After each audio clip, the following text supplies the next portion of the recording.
don't give you the commandments. Eat this, do this. We give you information and we ask you to take your own call. And there was a good reason why we adopted this policy. Medicine is a ever-changing science. If tomorrow somebody says you eat more proteins, tomorrow it could change to fats or carbohydrates. It's important for you to take your own decisions.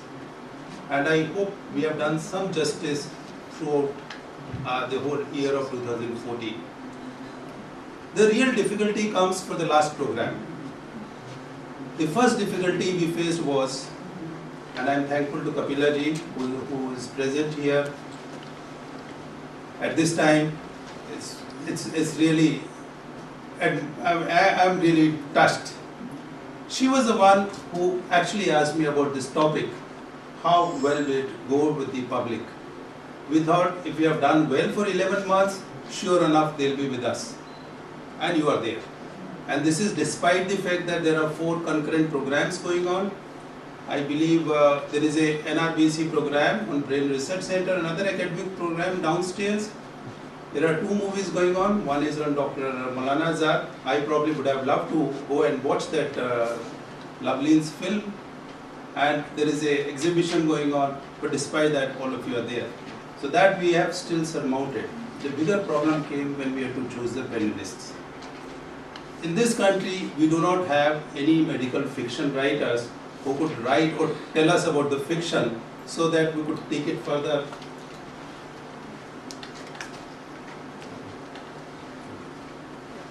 Is it there?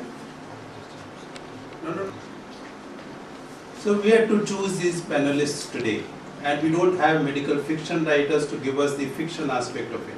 In this country, we don't have. So we chose few who we thought would do justice to it. Dr. Ravindra Goswami is one of the very young innovators that this country has. And Dr. Balram is connected with the Stanford University Innovation Program in this country and is going to talk about it. And like Dr. Ravindra, Dr. Sandeep Garg is a man who is interested in outreaching the medical achievements to the public. That's the reason. I hope we have done justice in this domain. Finally, before I start, the other reason for choosing this topic was to give you a broader message of medicine. Medical science and the medical practitioners of science have become very vulnerable over the past few years. It's very important to convey a right kind of a message. That's one. And second, we want to touch upon domains which go beyond the medical science, and that is the science of health. So medicine stranger than fiction. I'll take you through some of the stories that some of you will find fascinating.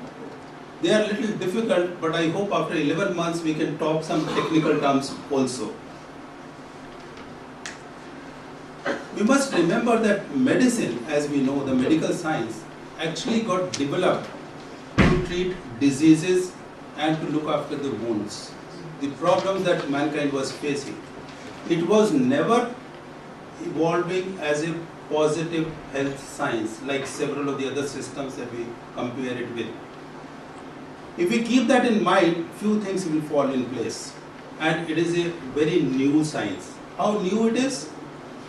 If you go back to the times of Hippocrates and Aristotle, when physicists, mathematicians could practice medicine because there was no medicine as such, all this has gone on for 1,500 years.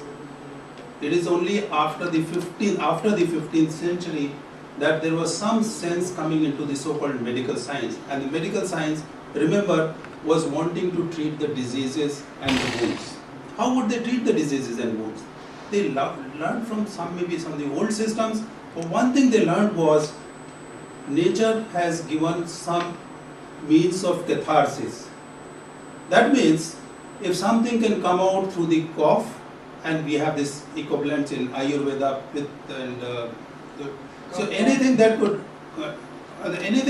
come out either through the urine or through the excreta or through the cough would do well. These were naturally provided for. What did man do? What did the medical science man do? Or rather, that time it was a medical man. What he did was he added bloodletting to it. So you let the blood come out, it is bad blood, it comes out and you improve. That was a kind of practice that got generated in the 16th century, and there were these practitioners who would assist this bloodletting by using leeches. 1833, not very long back, less than 2 centuries. France imported more than 20 million leeches to treat by letting the blood out. There were many variants of it. There were not only bloodletting, they have the cupping and all these systems. So the medical science we talk about actually has evolved after the 19th century, though it started in 16th century. This picture is not very clear, but it shows something which is very interesting, and that is, until that time, the Royal College of Surgeons did not exist. You might find it fascinating to note that the surgeons write Mr. against their name and the physicians write Doctor against their name in England. And the reason is, the surgeons were never doctors. The surgeons were picked up from that lot who had never been educated. They were barbers. They could chop the limb off, they could take the wound off by doing it, and that's why this was called barber surgeons. They were these barber surgeons. And the physicians who had been educated would not want them to be equated to the medical doctors. So the medical doctors remained doctor and the surgeons remained barber surgeons, and it is only much later when the Royal College of Surgeons came in, they switched over and all these qualifications came in. So we have to keep thinking of that time, and we have to talk only the past 2 centuries largely where the advancements have been made. One of the advancements that was made was when James Watson and Francis Crick, they won the Nobel Prize in 1962, December 1962, exactly around the same time that we are talking today. They got it for something called DNA, and that is what I am going to concentrate on. Now, DNA is the basic foundation of life. They found out the double helical structure of DNA, which is the fabric of life or the thread of life through which this fabric of life is woven up. And this man, Dr. Watson, who is an American geneticist, he is still alive, he came up recently and said, I want to sell this Nobel Prize. This is in November 2014. He is the first living recipient of Nobel Prize who wanted to sell his prize, and the person who was going to buy it was a Russian, the richest man in Russia.